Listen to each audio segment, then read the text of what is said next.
Welcome back. Let me remind you what we have learned in the last video. The derivative of a vector valued function, let's say r, which is a function of one single scalar variable, is defined just as the differentiation of a scalar valued function is defined. That is, with the help of a limit delta u tends to 0, where delta u enables the rate of change of the value of this vector valued function. So that means r of u plus delta u minus r of u divided by delta u, of course, because we are trying to find out the rate of change. And as we take the limit, this gives us the exact expression for the derivative of a vector valued function.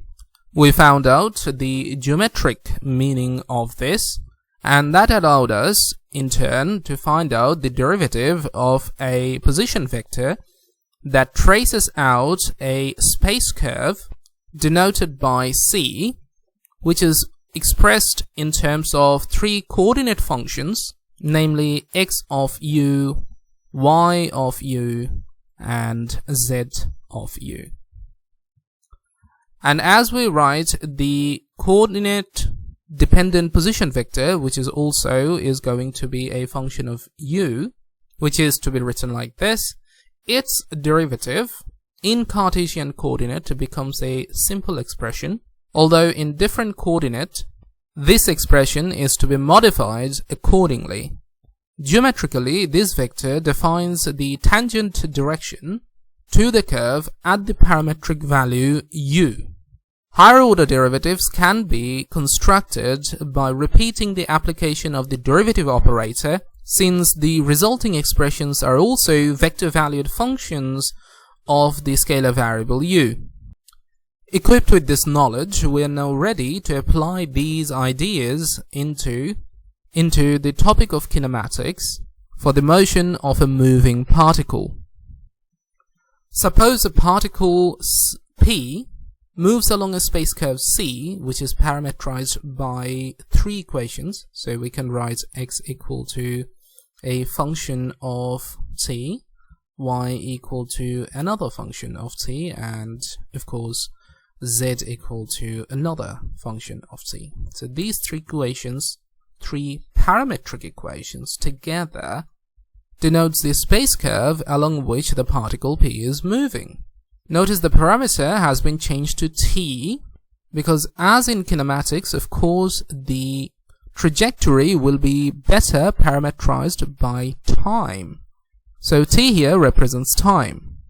Now we can write down very easily the position vector that traces out this curve, which is of course also been parametrized by time. Rather, we should say it is a function of time. And as usual, we can write that as follows: x hat, y hat, and z hat all being added together. Of course, as usual, x hat, y hat, and z hat are the Cartesian coordinate bases which are constant in time. Again, to emphasize the constancy of these basis vectors are the specific characteristic of this coordinate system. In polar coordinate or in any other coordinate system, we'll have to change that accordingly, because the basis vector can change as you change the position. The first order time derivative of the position vector with respect to time is defined as the velocity, which is also another vector valued function of time. The second order derivative of the position vector with respect to time, or the first order derivative of the velocity with respect to time, is defined as the acceleration, which is also a vector valued function and a function of time. We can also construct higher order derivatives and provide them physical meanings, but for now these two will serve us well. Now I think it would be prudent to see some examples to solidify our understanding promptly. These examples are very simple but very important nonetheless. The first example is very simple and has nothing to do with kinematics, although it will help us a lot. We'll just have to find out the derivatives of a vector valued function of a single scalar variable, the second derivative, and their corresponding magnitudes. So it should be a simple example, so let's solve it. So taking the derivative of r with respect to u simply means we'll take derivative of each of the coordinate functions that depend on u, and so that's what we have written here. So the first derivative is that of 3 cosine of u. Of course 3 is a constant, the derivative can go right past that, and cosine of u when differentiated gives us negative sine of u. So we have 3 with a negative sign, sine of u, accompanied by x hat. Then we have, again, 3 is a constant, it goes outside. When sine of u is differentiated gives us cosine of u, accompanied by y hat, plus 4 comes outside, and when differentiated u with respect to u, we have simply 1, so therefore this should be our answer. We can continue this process in the second derivative. The second derivative should be simple. So if you differentiate negative 3 sine of u, you should get negative 3 cosine of u, and accompanied by x hat.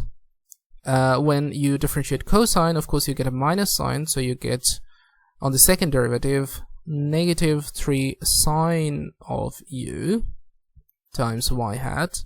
And of course if you differentiate 4, which is a constant, and z hat, which is also another constant, is supposed to get to 0. Now let us find out the magnitudes of the corresponding vectors. So if we try to find out the magnitude of the first vector, right, we denote that by putting 2 bars around the vector, and this is by definition the square root. So I'm just putting on a square root at the beginning, and inside each of these components, mainly the coefficients, will be squared and added. So negative 3 sine of u whole squared should give us positive 9 sine squared of u. Then we have plus 9 cosine squared of u, and then 4 squared is simply 16. We can take 9 factored out. We can factor out 9 from the first 2 terms. So sine squared u and cosine squared u should give us 1. And 9 plus 16 is 25. If taken square root, we get, lo and behold, 5. What about the second one? If we want to take the magnitude of the second derivative, again we take the square root. But this time it should be easy, because negative 3 cosine u whole squared should give us positive 9 cosine squared of u, and from the second term we should get positive 9 sine squared of u, because we're squaring it and shouldn't get a negative sign. As before, you can factor out the 9 inside the square root, and you get cosine squared plus sine squared u, which should give us 1, and therefore square root of 9 entails us 3. And these are the answers. So our next example is based on a problem on kinematics, although mathematically it would be identical, or at least somewhat identical, to the topic we have just covered. So what do we have here? We have a particle moves along a curve with parametric equations, x equal to e to the power negative t, y equal to 2 cosine of 3t, 3t is within the argument of cosine, and z equal to 2 sine of 3t. We'll have to find out the velocity and the acceleration and their magnitude specifically at t equal to 0. Let's get on with it. So let us first construct the position vector that traces out the particle trajectory, and obviously this is going to be a function of t, a vector valued function of a scalar variable t. And just like before, you have x, x hat, y hat, z hat. So instead of x, we simply write e to the negative t, x hat plus 2 cosine thrice t. Well, I'll love to put in a bracket around it, y hat plus twice sine of 3t, and again z hat. So if we take the derivative, that should be easy. That is specifically our velocity, and incidentally this will again be a function of time, and we simply differentiate the coefficient of the basis vectors, that means the components. So e to the negative t when differentiated gives us negative e to the negative t x hat.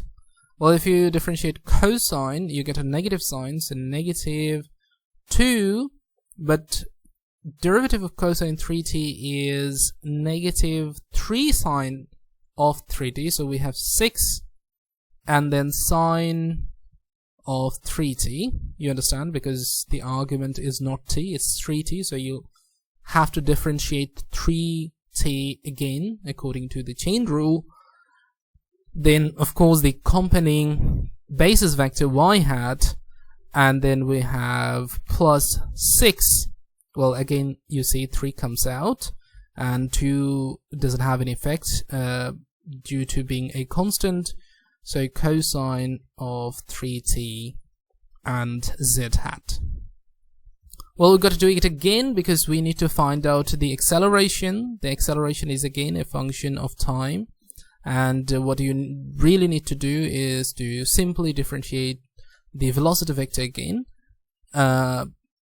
So we have dv dt, which is exactly the same as d2r, the second derivative of the position vector with respect to time.